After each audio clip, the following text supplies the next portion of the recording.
नमस्कार, मी Narendra Firodia, founder I love Nagar आणि लेट्सअप. आज आपण सर्वजण कोविड-19शी एक फार मोठं युद्ध लढत आहोत.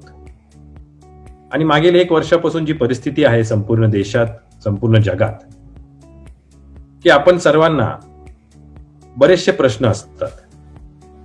आणि ह्या प्रश्नांचं उत्तरासाठी आम्ही आज ह्याच्यातील जे सर्वात मोठे एक्सपर्ट आहे डॉक्टर मुफज्जल लकडावाला, त्यांना आय लव्ह नगर आणि लेट्सअपच्या प्लॅटफॉर्मवर आणलं आहे. आज बरेचसे असे प्रश्न आहे जी मी त्यांच्याबरोबर चर्चा करणार आहे. या प्रश्नातून आपल्याला आपल्याही प्रश्नांचे उत्तर मिळणार आहेत. मी सर्वप्रथम तर डॉक्टर मुफज्जल लकडावालाचं स्वागत करतो. नमस्कार डॉक्टर साहेब आणि welcome to this online talk that we are doing. Doctor Mufazzal Lakdawala हे भारतातच नव्हे तर जगभरात एक निष्णात शल्यचिकित्सक म्हणून ओळखले जातात. देशासह जगभरात लठ्ठपणाच्या समस्येमुळे विविध आजारांना बळी पडणाऱ्या व्यक्तींवर प्रभावी उपचार केल्याने मागील 2 दशकांपासून डॉक्टर लकडावाला हे रुग्णांसाठी आशेचा नवा किरण सिद्ध होत आहेत. Sir H.N.. Reliance foundation hospital and research centre, Mumbai येथील बेरिएट्रिक व मेटाबॉलिक सर्जरी विभागाचे संचालक म्हणून कार्यरत असणाऱ्या डॉक्टर लकडावाला यांनी आतापर्यंतच्या 20 वर्षाहून अधिकच्या वैद्यकीय कारकिर्दीत 50,000पेक्षा अधिक लॅप्रोस्कोपिक शस्त्रक्रिया यशस्वीरित्या पूर्ण केल्या आहेत. डॉक्टर लकडावाला हे डायजेस्टिव्ह हेल्थ इन्स्टिट्यूटचे सहसंस्थापक व मुख्य शल्यचिकित्सकही आहेत, जे क्लिनिक बेरिएट्रिक, मेटाबॉलिक व गॅस्ट्रो इंटेस्टिनल शस्त्रक्रिया करण्यासाठी नावाजलेले आहेत.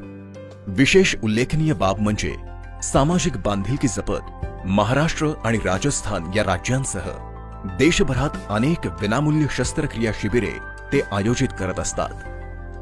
मागील वर्षी जगभर कोरोनाचे थैमान सुरू झाल्यापासून त्यांनी स्वतःला रुग्णसेवेत समर्पित करून अनेक अत्यवस्थ रुग्णांना जीवदान दिले आहे.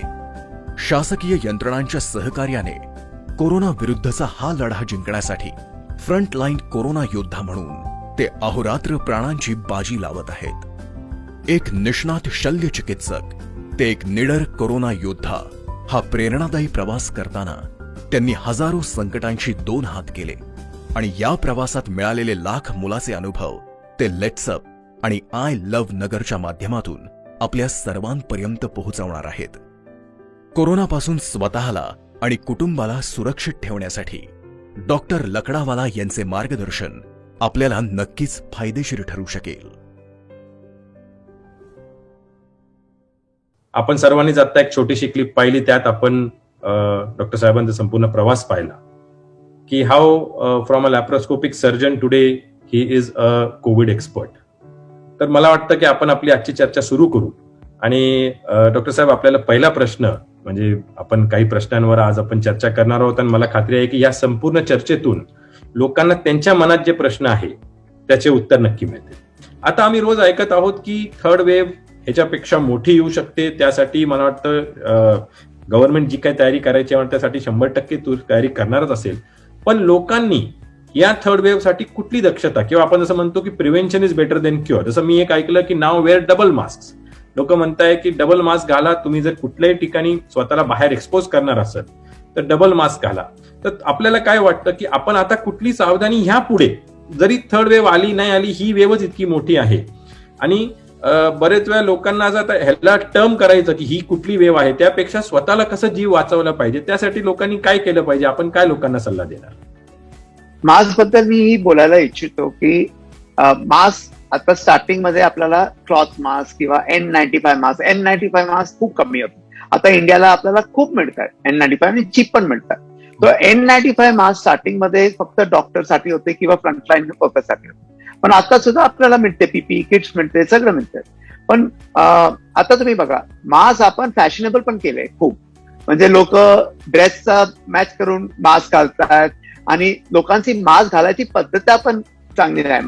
मास्क घालणं म्हणजे इथे पण मास्क होऊ शकते की वरती होऊ शकते, हे मास्क नाही. मास्क म्हणजे नीट तुमचं नोज, तुमचा माउथ आणि इथे जॉज हे फिक्स होऊ शकते. तर त्याच्यामुळे ते डॉक्टर असं म्हणतात की डबल मास्क घाला. कारण की एक मास्क तुम्ही बरोबर नाही घातलं तर दुसरा मास्क कदाचित होऊ शकते. पण तुम्ही एक मास्क नीट घातलं बरोबर तर तुम्हाला डबल मास्कची गरज नाही. ओके, कारण की तुम्ही जास्त करून पेशंट समोर जास्त राहत नाही. ओके, फ्रंटलाईन वर्कर त्यांचं वेगळं आहे, पण तुम्ही जास्त राहत नाही. तो म्हणजे मास्क कसं होऊ शकते, ट्रिपल लेअर मास्क होऊ शकते. म्हणजे पुढचा भाग आपण क्लॉथ मास्क घातलं तर ट्रिपल लेअर मास्क, म्हणजे बाहेरचा भाग वॉटर इम्पॉर्मेबल, मीन पाणी वगैरे आतमध्ये नाही येऊ शकते. आणि आतमधचा भाग जे तुमच्या फेसला टच करतोय तो भाग वॉटर परमिएबल होऊ शकतो. ओके, कारण की तुम्ही ब्रीथ करताय. तर 3 लेअर मास्क कमीच कमी तुम्हाला पाहिजे. आणि मास्क असं होऊ शकतं की इथे एक काही बँड तरी घाला की आपण इथे लूज नको आपल्याला. आणि पेशंट समोर आलं तो म्हणजे शील्ड, खूप लोक शील्ड करतात का, किंवा तुमचे डोळे वगैरे आपल्याला नेहमी सवय असते आपल्याला फेस टच करायची असं तसं. तो मी खूप लोकांना सांगतो, स्टार्टिंग पासून मी लोकांना सांगतो प्लीज ग्लव्स घालू नका. तुम्ही ग्लव्स घातलं तर तुम्हाला असं वाटेल की मी सेफ आहे, मी कुठे पण टच केलं मी सेफ आहे. आणि जास्त करून तुमचे हँड सॅनिटाईज नाही करणार आहे. पण ग्लव्स नाही घातलं तर तुम्ही सॅनिटाईज करणार आहे तुमचे हात, किंवा तुम्ही धुतणार आहे तुमचे हात सोप साबणमुळे, तो चान्सेस खूप कमी आहे की तुम्ही तुमचे डोळे वगैरे टच करणार आहे. तो शील्ड त्याच्यामुळे आहे. तो शील्ड प्रिव्हेंट नाही करता, पण कारण की तुम्ही डोळे वगैरे नाही टच करणार आहे त्याच्यामुळे आहे. आणि डॉक्टरांना किंवा जे पेशंट समोर आले की तुमच्या घरात कोणी असेल किंवा सपोज पॉझिटिव्ह पेशंट असेल आणि तुम्ही त्याच्या समोर गेले काय फूड सर्व करायला, प्लीज एक माझं म्हणणं आहे, प्लीज प्लीज प्लीज की लोकांबद्दल हे स्टिग्मा हे काढा, अछूत बिहेवियर ते काढा. ते तुम्हाला व्हायरस नाही देणार आहे. तुम्ही थोडं डिस्टन्स की तुम्ही त्यांना जाऊन जेवण दिलं तर तुम्हाला नाही होणार. कोणाला पण कोविड झाला घरात, कोणाला पण कोविड झाला तर त्यांना एक रूम मध्ये ठेवा जे ओपन व्हेंटिलेशन असेल. जास्त करून एसी वगैरे नको. आपण खूप क्रॉस व्हेंटिलेशन ठेवलं, फॅन ठेवला तो तिथे व्हायरस राहणार नाही. आणि त्यांनी पण N95 मास्क घालायचं तुमच्या बरोबर बोलायला, आणि तुम्ही पण घाला. तो जास्त करून तुम्हाला व्हायरस नाही होणार आहे. फक्त तुम्ही आतमध्ये बसलं अर्धा तास 2 तास त्यांचा बरोबर तो चान्सेस आहे. पण तुम्ही फक्त 5 मिनिटासाठी आतमध्ये गेला तर तुम्हाला नाही होणार. तर तुम्ही औषध देण्यामुळे त्यांच्या समोर जाऊ शकतो, ते तुम्हाला व्हायरस देणार नाही. ओके, हे नीट ठेवा. बाकी डॉक्टरांसमोर ते आतमध्ये आयसीयू मध्ये खूप चान्सेस असतात व्हायरल एक्सपोजरचा, कारण की खूप लोक खोकला करतात, ते त्यांची ब्रीदिंग खूप जास्त असते. तो कोण पण आतमध्ये आला, एक मनात ठेवा की कोण पण आतमध्ये आला, तुमच्या शत्रू असेल किंवा तुमच्या खूप घनिष्ठ मित्र असेल, तो कोण पण तुम्हाला हा व्हायरस देऊ शकतो. म्हणजे असं नाही की कोणी जास्त खोकला केला तर त्यांच्या समोर आम्ही नाही जाणार. तो जे लोकांना जास्त करून स्प्रेड याच्यामुळे होतोय की स्टार्टिंग मध्ये पुढचे 3 किंवा 4 दिवसामध्ये त्यांना एसिम्प्टोमॅटिक स्प्रेड म्हणतात. तर जास्त करून ते जोरात बोलतात किंवा म्हणजे आपण लाफ्टर वगैरे जास्त होतोय. तो एक रूम मध्ये क्रॉस व्हेंटिलेशन नसेल आणि तुम्ही पण मास्क नाही ठेवला तर तुम्हाला जास्त चान्सेस आहे. आपण म्हणजे जास्त करून माननीय सीएम साहेबांनी का रेस्टॉरंट बंद केली, खूप लोक नाराज होते की रेस्टॉरंटमध्ये काय होते. पण मी असं सांगू इच्छितो की आपण जेव्हा जेवतात आपला मास्क कमी होतो, खाली होतो, आणि जास्त करून रेस्टॉरंट एसी होतं, क्लोज एन्व्हायरमेंट असतं, तर तिथे व्हायरस स्प्रेड करण्याचे चान्सेस खूप असते. म्हणजे जिम मध्ये आपण खूप हेवी ब्रिदिंग करतो आणि आपण स्वेटिंग करतो, आणि तो पण क्लोज एन्व्हायरमेंट असतो, तर तिथे व्हायरस स्प्रेडिंग चान्सेस खूप जास्त असतात. आपण बाहेर कुठे म्हणजे धावलो किंवा बीचवर किंवा आणि डिस्टन्स असेल गार्डन मध्ये की तो चान्सेस खूप कमी आहे त्याचा. सर, आता आपण जे काही म्हटलात जसं आपण आता बोललो, तर मागच्या वेव्ह पासून जे सुरू झालं की स्टीम घेणं, स्टीम इनहेलेशन किती महत्वाचं आहे? कारण बरेचसे लोक म्हणतात की स्टीमनी काय होणार नाही, किंवा बरेचसे लोकांचं असं मत आहे की नाही, steam is very important. So what is your take की स्टीम इनहेलेशन किती लोकांनी केलं पाहिजे, किती वेळासाठी केलं पाहिजे, कधी केलं पाहिजे? मी स्पष्ट लोकांना सांगतो की स्टीम घेतल्यामुळे व्हायरस स्प्रेड नाही होणार असं नाही आहे. व्हायरस स्प्रेड होणार. तर तुम्ही किती पण स्टीम घेतला तर तुम्हाला कोविड होण्याची शक्यता आहे. पण तुम्ही प्रिव्हेंशनसाठी स्टीम घेतलं ते तुमचं मनात ते काढा की कोविड नाही होणार कारण की मी खूप स्टीम घेतलं. सर, आता ह्या पुढच्या म्हणजे आपण थर्ड वेव्ह बद्दल आपण सांगितलं सुद्धा की येण्याचे चान्सेस किंवा हे आहे. मुलांसाठी सुद्धा आपण दक्षता घेतली पाहिजे. तसं तर शाळा वगैरे सगळं बंद आहे. छोट्या ठिकाणी, जसं आता मी अहमदनगरमध्ये राहतो, छोट्या ठिकाणी लोकांकडे घरं मोठी आहे किंवा लोक बंगलोजमध्ये राहतात. मुंबई सारख्या ठिकाणी, पुण्यासारख्या ठिकाणी किंवा इतर ठिकाणी जे फ्लॅटमध्ये राहतात, तिथं सोशल डिस्टन्सिंग पाळणंही कधी कधी थोडं अवघड होतं एक फॅमिलीसाठी.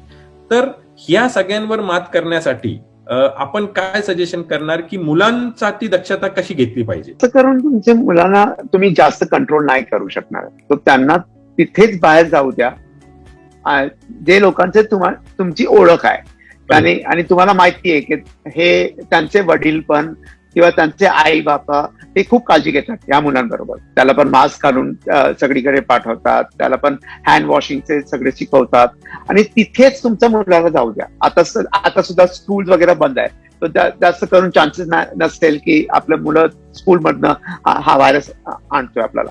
पण जास्त करून माझं म्हणणं असं आहे की तुम्ही स्वतः तुमच्या मुलाला व्हायरस देतोय.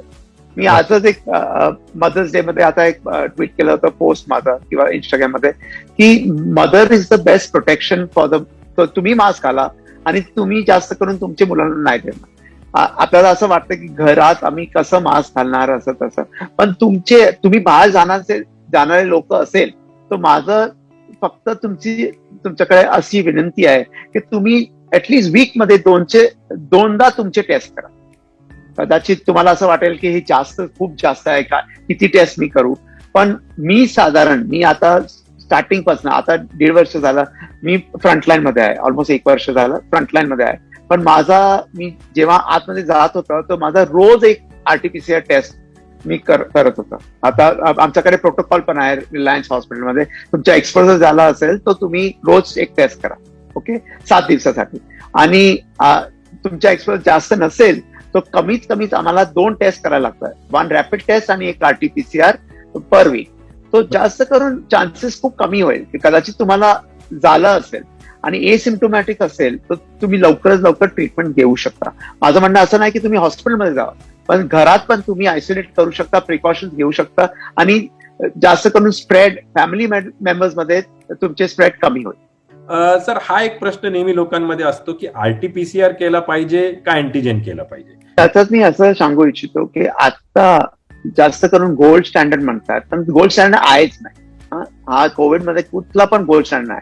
जास्त करून गोल्ड स्टँडर्ड का म्हणतात की RT-PCR taste is gold standard का, किंवा आपण स्वॉप कुठून केलं, कशा प्रकाराने केलं, तो मीडियम कशा गेला लॅबमध्ये आणि लॅबमध्ये कुठला टेस्टनी ते टेस्ट केलं तर खूप म्हणजे चान्सेस व्हेरिएशन्सचा होऊ शकतो.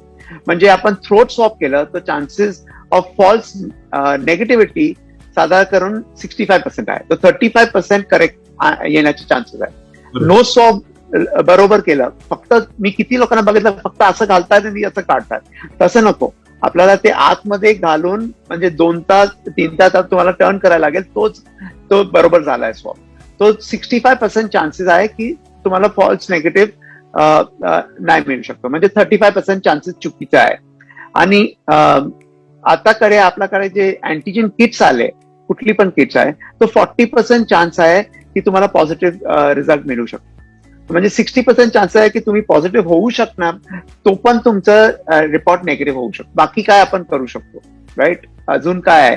आणि आता ते सेकंड वेव्ह मध्ये 2-3 प्रकारचे म्युटेशन्स असं आले, जेनेटिक म्युटेशन्स. आता टेक्निकल मे होणार आहे, पण 484K ते असं व्हायरल म्युटेशन आलाय, तो इम्युन एस्केप मेकॅनिझम आहे. तो RT-PCR टेस्ट मध्ये कधी कधी नाही पिकअप होत. टेस्ट बरोबर झाली असेल तो मिस करू शकतो, त्यांना इम्युन एस्केप म्हणतात. आणि त्याच्यामुळे तुमचे टेस्ट नेगेटिव्ह येण्याचे चान्सेस आहे. कदाचित तुम्हाला तो व्हायरस स्ट्रेन असेल तो. बाकी लोक म्हणतात की HRCT आपण CT स्कॅन करूया किंवा एक्सरे करूया, तर आपण काय काय करू शकतो. म्हणजे स्टार्टिंग मध्ये पुढचे 7 दिवसात तुम्हाला एक्सरे CT करून काय उपयोगच नाही.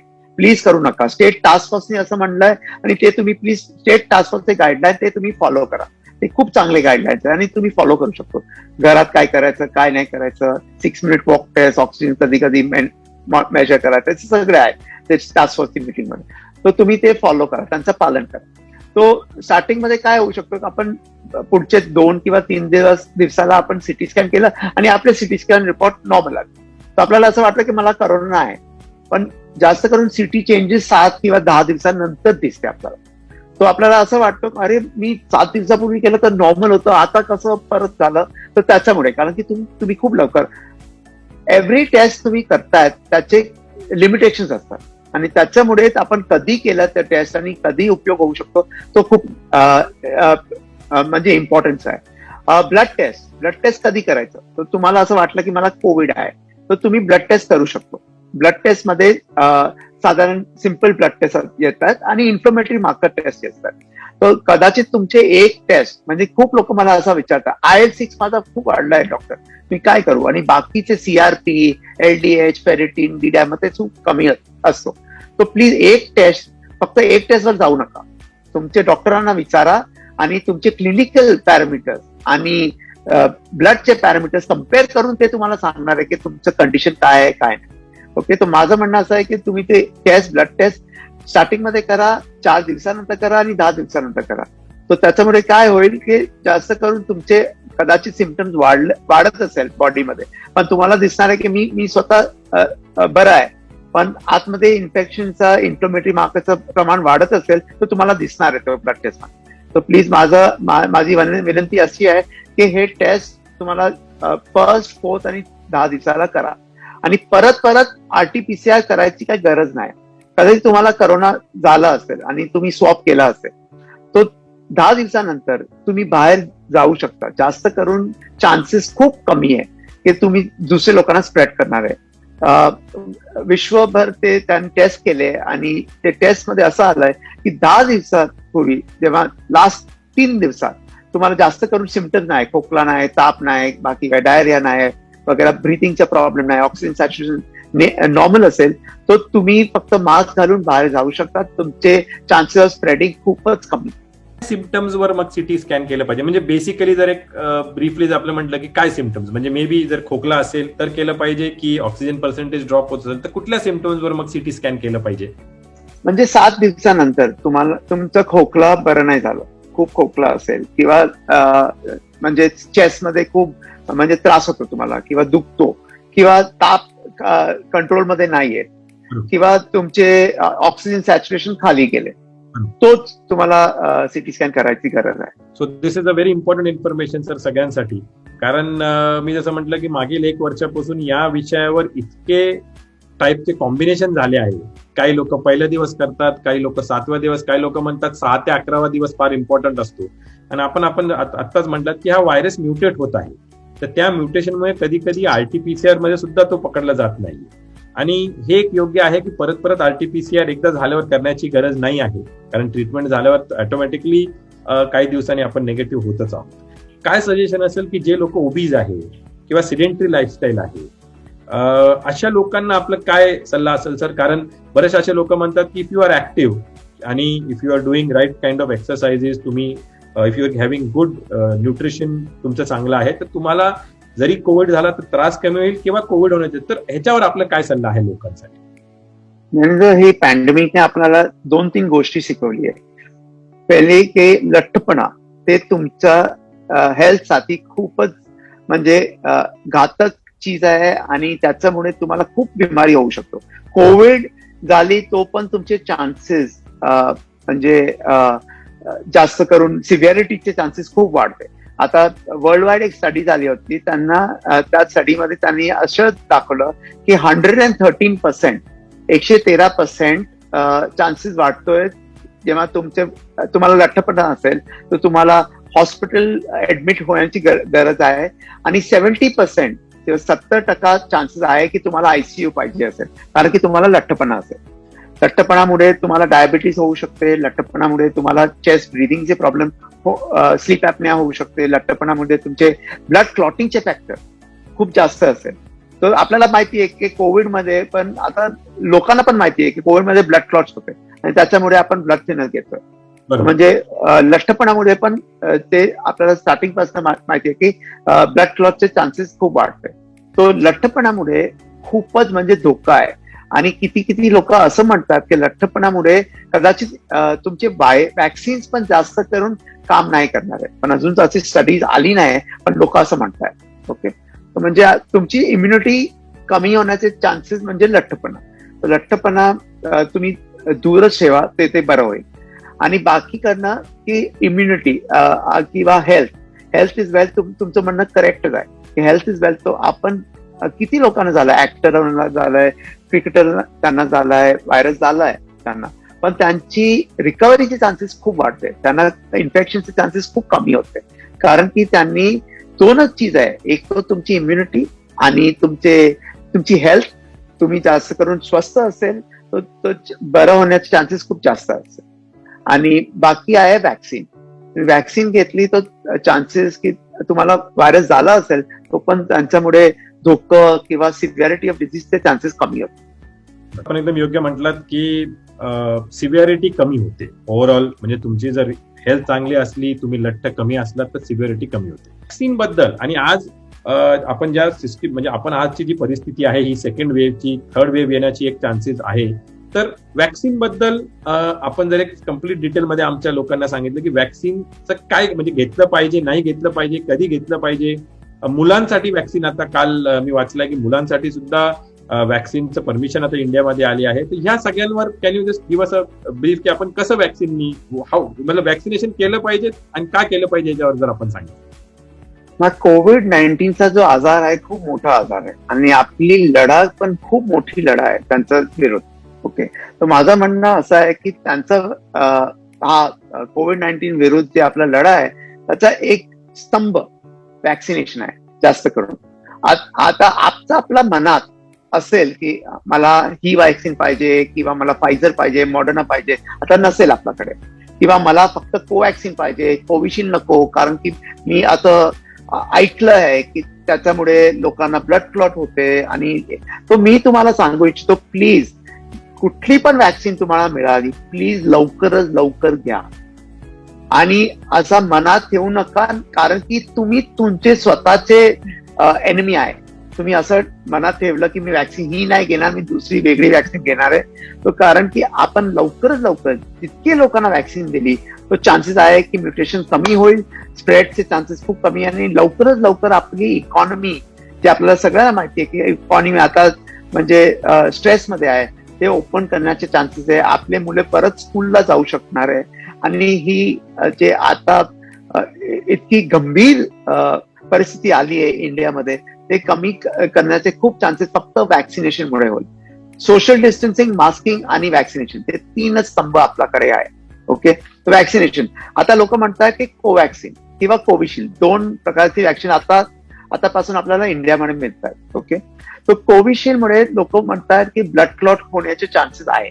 की किती लोक म्हणतात की माझे डॉक्टरांनी सांगितलं की ओल्ड प्रकाराची वॅक्सिन घ्या. कोवॅक्सिन म्हणजे व्हायरसचा फॉर्म असतो, आपण यापुढे जे वॅक्सिन घेत होता म्हणजे इनॅक्टिव्हेटेड व्हायरस फॉर्म, तेच घ्या लवकर, म्हणजे नवीन नवीन वॅक्सिन घेऊ नका. म्हणजे मी तुम्हाला असं सांगू इच्छितो की ते रॉंग आहे. कुठली पण वॅक्सिन मिळाली, आता फक्त एकच डॉक्युमेंट झालाय जिथे आतापर्यंत 13 वॅक्सिन्स अप्रूव्ह झाली आहे. WHO 13 वॅक्सिन्स अप्रूव्ह केली आहे. तर त्याच्यात फक्त एकच 100% ट्रूथ आलाय बाहेर की तुम्ही वॅक्सिन घेतली असेल आणि तुमचे 2 डोस असेल किंवा जॉन्सन जॉन्सन मध्ये एकच डोस आहे आणि 1 महिना झाला असेल किंवा 4 वीक त्याच्या नंतर झाला असेल, तर तुम्हाला व्हायरस होण्याचे चान्सेस खूप कमी होतात. आणि झाला पण तुम्हाला व्हायरस कोविड-19चा, तो सिव्हिअरिटीचे चान्सेस किंवा तुम्हाला आयसीयू जाण्याचे चान्सेस किंवा तुम्हाला हॉस्पिटल जाण्याचे चान्सेस खूप कमी होतात. नवीन नवीन प्रकारांचे औषध येत आहेत बाहेर आणि ते म्हणजे मोनोक्लोनल अँटीबॉडीज आता येणार आहे इंडियामध्ये, आताच लवकरच अप्रूव्ह झालं. पण आतापर्यंत आपल्याकडे फक्त वॅक्सिनेशन आहे. तर तुम्ही प्लीज चूक करू नका, लवकरच लवकर वॅक्सिन आहे. तुम्हाला चान्स ऑपॉर्च्युनिटी मिळाली तर प्लीज लवकरच लवकर घ्या. आणि फक्त आता आहे की ते इंडियामध्ये किती लोकांना असं वाटतंय की मला या प्रकारांची अलर्जी आहे, फूड अलर्जी आहे, तुम्ही वॅक्सिन घेऊ शकतो डॉक्टर, हा प्लीज घ्या, प्लीज घ्या. फक्त पॉलिइथाइल ग्लायकॉल त्याचा कंटेंट असतो वॅक्सिनचा, त्याच्यामुळे अलर्जी होण्याचे चान्सेस आहे. आणि तुम्हाला वॅक्सिन देण्यानंतर अर्धा तास डॉक्टर तुम्हाला तिथेच येतात. का? कारण की तुम्हाला कदाचित अॅनाफायलॅक्टिक शॉक झाला किंवा रिॲक्शन झाला वॅक्सिनमुळे, तर ते डॉक्टर तुम्हाला स्टेरॉइड लवकरच लवकर देणार आहे आणि ते संपणार आहे. ओके, तर प्लीज मला याची अलर्जी आहे, मला याची सल्फरची अलर्जी आहे, तुम्ही वॅक्सिन घ्या, प्लीज घ्या. ते सल्फरची अलर्जीमुळे तुम्हाला असं परत नाही होणार आहे. ते वॅक्सिनचे चान्सेस खूप कमी आहे. दुसरी गोष्ट असं आहे की मी प्रेग्नेंट आहे, मी घेऊ शकते. वेल, फायझर आणि मॉडर्ना वॅक्सिन ते आपल्याकडे नाही आहे आता, पण त्यांनी ट्रायल्स केले अमेरिकामध्ये आणि त्यांनी दाखवलं की प्रेग्नन्सीमध्ये घ्या, कधी प्रेग्नन्सीमध्ये कुठल्या फेजमध्ये, first trimester, second trimester, third trimester मध्ये घेतली किंवा लॅक्टेटिंग मध्ये सुद्धा पण घेतली, तो पण त्यांना काय म्हणजे फरक नाही पडत. हा, तो ते खूपच सेफ आहे त्यांना घ्यायला. अजून इंडियामध्ये ते आलं नाही कारण ते कोविशिल्ड आणि कोवॅक्सिनचे ते ट्रायल्स झाले नाही. आता तुम्ही म्हणतात नरेंद्र की आताच 12च्या पुढे त्यांनी अलाव केलाय कोवॅक्सिनला. वेल, फायझर आणि मॉडर्नाचे ट्रायल आले, ते डॉक्युमेंट पण झाले, तो पण अजूनपर्यंत ते एफडीएने अप्रूव्ह नाही केलंय की 12च्या पुढे तुम्ही मुलांना द्या. आता आपला पॉप्युलेशन 1.4 बिलियन लोकांचा आहे. आपल्याला अजून 1-1.5 वर्ष लागणार आहे फक्त अडल्ट लोकांना वॅक्सिन द्यायला. तो प्लीज तुम्ही चान्सेस मिळाले तर लवकरात लवकर वॅक्सिन या. कुठली वॅक्सिन घेतली त्याच्यामुळे काही म्हणजे मनात काही फेर ठेवू नका. सर, वॅक्सिन नंतरचा जो एक स्टेज आहे की बऱ्याच लोकांना वॅक्सिन नंतरही होत आहे, तर त्याच्यामुळे सिव्हिरिटी कमी होते. पण आता एक नवीन आहे की अँटीबॉडीज, की वॅक्सिन झाल्यावर आपण आपले अँटीबॉडीज चेक करतो आणि मग ते अजून एक सुरू होतं की कोणी म्हणतं माझी अँटीबॉडीज 400 आहे, कोणी म्हणतो माझी अँटीबॉडीज 1000 आहे, कोणी म्हणतो 2500 आहे, कोणाची 100च येते. तर तिकडे बरेच लोकांमध्ये समभ्रम आहे. काही लोक म्हणतात की तुमची अँटीबॉडी जर 100 पेक्षा कमी असेल तर तुम्हाला कोविड होण्याचे चान्सेस आहे. काही म्हणतात. तर सर, ह्याला काही बेस आहे का की किती अँटीबॉडीज किंवा अँटीबॉडीजला काही मापदंड आहे का, किती अँटीबॉडीज पाहिजे मिनिमम, असं काही? आतापर्यंत एक पण स्टडी अशी नाही आली आहे की त्यांनी जे कडनं तुम्हाला सांगितलं की 10 अँटीबॉडीज असेल किंवा 100 किंवा 1000 तर तुम्हाला जास्त प्रोटेक्शन आहे. आपल्या मनात असं आहे की जास्त अँटीबॉडीज म्हणजे जास्त प्रोटेक्शन, पण असं काय अजून मेडिकल सायन्स मध्ये नाही आलंय. ओके, फक्त असं आहे की आपण अँटीबॉडीज आता घेतोय ते 2 प्रकारांचे अँटीबॉडीज असतात. ते बी सेल अँटीबॉडीज प्रोड्यूस करतात, एम अँटीबॉडी, ए अँटीबॉडी आणि जी अँटीबॉडीज आपण ते मेजर करतो. आणि ते टी सेल इम्युनिटी असतात, आपली स्वतःची इम्युनिटी, त्याचे आपण आतापर्यंत मेजरच नाही करत. तर तुम्ही जे लोक असं म्हणतात ना की मी अँटीबॉडी बघितली माझी, तर तुम्ही फक्त पैसे घालवताय. तुम्ही प्लीज अजिबात ते अँटीबॉडीज वगैरे मेजर करू नका. ते फक्त रिसर्च आणि सायंटिस्ट त्यांच्यासाठी आहे, तुमच्यासाठी नाही आहे. तर तुम्ही अँटीबॉडीज करणार आहे आणि माझं असं म्हणणं आहे की मी मास्क नाही घालणार आहे कारण की माझी अँटीबॉडीज खूप चांगली आहे. ते तुमचं धोकं काढा, मनाचा धोकं काढा प्लीज. तुमची अँटीबॉडीज असेल किंवा नसेल, तुम्ही 2 डोसेस घेतली असेल किंवा नाही, तर तुम्ही प्लीज मास्किंग तो कमीत कमीत तुम्हाला घ्यायला लागेल, सोशल डिस्टन्सिंग घ्यायला लागेल आता पुढच्या 1 वर्षात ऍटलीस्ट कमीत कमी. सर, एक थोडंसं मी डायव्हर्ट एक विषयावर होत आहे की आता आपण पाहिलं की बरेचसे असे जे इम्पॉर्टंट ड्रग्ज होते किंवा मेडिसिन्स होते की ज्याचा शॉर्टेज संपूर्ण आपण सगळ्या ठिकाणी पाहिला आणि त्याच्यासाठी मग लोकांची जी धावपळ होती, तर त्यात अजून एक हे आलतं की ब्लड प्लाझ्मा डोनेशन. तर ब्लड प्लाझ्मा डोनेशन बद्दल आपले काय विचार आहे की वेदर इट इज युजफुल किंवा काय केलं पाहिजे ब्लड प्लाझ्मा डोनेशनसाठी? म्हणजे 100 वर्ष किंवा त्याच्या पूर्वी पण ब्लड प्लाझ्मा डोनेशन एक प्रकारांचं औषध होतं. तेव्हा पण ते फक्त ब्लड प्लाझ्मा, आता टेक्नॉलॉजी खूप वाढली आहे, आपली पण टेक्नॉलॉजी, पण आता ते कोविड पॅन्डेमिकमुळे लोक म्हणत होता की आपण देऊ, प्लाझ्मा देऊ. तर म्हणजे डॉक्टरमध्ये पण असं स्प्लिट झालंय की किती डॉक्टर म्हणतात की उपयोग नाही आहे, किती डॉक्टर म्हणतात की उपयोग आहे. तो का असं का? कारण की आता आपण ट्रायलमध्ये बघितलंय, वर्ल्ड वाईड ट्रायल जे झालंय तर त्याच्यामुळे काय उपयोग नाही. म्हणजे स्टार्टिंगमध्ये म्हणजे सिव्हिरिटीमध्ये काय कमी नाही होत. ओके, तर फक्त तुम्ही स्टार्टिंग मध्ये दिलं, प्लाझ्मा दिलं आणि तो प्लाझ्मा त्याच्यात न्यूट्रलायझिंग अँटीबॉडीज कदाचित जास्त असेल, तो ते चान्सेस खूप कमी चान्स आहे की ते ऍक्ट करणार आहे. पण तुम्ही प्लाझ्मा कोणाकडे घेतलं आणि त्याचे न्यूट्रलायझिंग अँटीबॉडीज नसेल त्यांची ब्लडमध्ये, तो म्हणजे तो उपयोग नाही होणार आहे. तो म्हणजे हे सगळं सोडून फक्त आपण डॉक्टरांची सलाहमध्ये जाऊया की स्टार्टिंगमध्ये आपण हॉस्पिटलमध्ये गेले आणि आपले इन्फ्लमेटरी मार्कर्स कदाचित वाढले, तो आपण ते घेऊ शकतो. आपल्याला काही नेगेटिव्ह नसेल तर आपण घेऊ शकतो, पण फक्त स्टार्टिंगमध्ये. आयसीयू मध्ये कोण गेलं आणि त्याच्यानंतर आपण धावपळ करतोय मला प्लाझ्मा द्या, ते चुकीचं आहे. तुमचे पेशंटची जान वाचणार नाहीये तो प्लाझ्मामुळे. तर प्लीज धावपळ करू नका. सर आता एक शेवटचं हे आहे की पोस्ट कोविड एक नवीन आजार जो म्हणजे आजार जुना आहे पण आता बऱ्याचशा लोकांमध्ये तो दिसून येत आहे तो म्हणजे म्युकर मायक्रोसिसचा. आणि आपण असं म्हणतोय की या पॅन्डेमिक नंतर म्हणजे हा पॅन्डेमिक तर चालू आहे, हा एपिडेमिक सारखा सुरू झालाय आता आणि काही लोकांमध्ये पाहायला मिळतो म्हणजे छोट्या छोट्या ठिकाणी सुद्धा 50, 60, 70 पेशंट्स आहे. तर याबद्दल आपण काय थोडी माहिती देणार आणि कुठली खबरदारी किंवा कुठली दक्षता किंवा कुठलं प्रिव्हेन्शन आपण करू शकतो ह्या म्युकर मायक्रोसिस मधून वाचण्यासाठी? म्युकरमायकोसिस एक अशी पद्धती आहे ती खूप घातक बिमारी आहे. म्हणजे लवकरात लवकर तुम्हाला म्हणजे मृत्यू पण होऊ शकतो त्याच्यामुळे. म्हणून डॉक्टर खूप घाबरतात त्या बिमारीमुळे.